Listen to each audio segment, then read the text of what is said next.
আসসালামু আলাইকুম। কেমন আছেন আপনারা? আশা করি ভালো আছেন। তো প্রিভিয়াস একটা ভিডিওতে আমি বলেছিলাম যে আমার সবগুলা মুরগি এবং হাঁস মারা গেছে। তো আসলে এগুলা হচ্ছে আমার শেষ সম্বল। এগুলা এই ব্রুডারের ভিতরে ছিল যে এই বাচ্চাগুলা বেঁচে ছিল আল্লাহর অশেষ রহমতে। সব প্রশংসা আল্লাহ রাব্বুল ইজ্জা ওয়া জালালের, ওনার দয়ায় সব কিছু বেঁচে ছিল যেগুলা ছিল আর কি। আর বাকি সবগুলাই মারা গেছে। এগুলো টাইগারের বাচ্চা।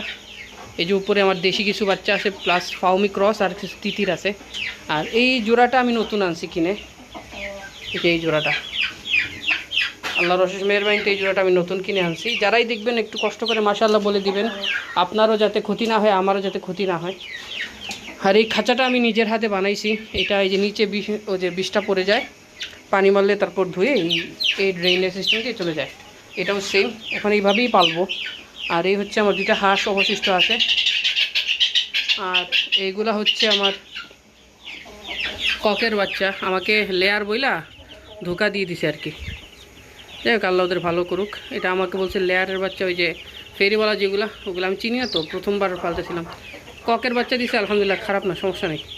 আল্লাহ আছেন, আল্লাহ সব কিছুই দিবেন। যাতে আমাকে ঠকাইছি, সমস্যা নেই, ওরা যাতে না ঠকে, ঠিক আছে। আর এই হচ্ছে আমার ফার্মের আপডেট। আপনারা সবাই আমার জন্য দোয়া করবেন, আমার ফার্মের জন্য দোয়া করবেন, আমি আপনার জন্য দোয়া করি। আল্লাহ সবার আশা পূরণ করুক, আল্লাহ সবাইকে ভালো রাখুক, আমাকেও ভালো রাখুক, আমিন। আসসালামু আলাইকুম রহমতুল্লাহ।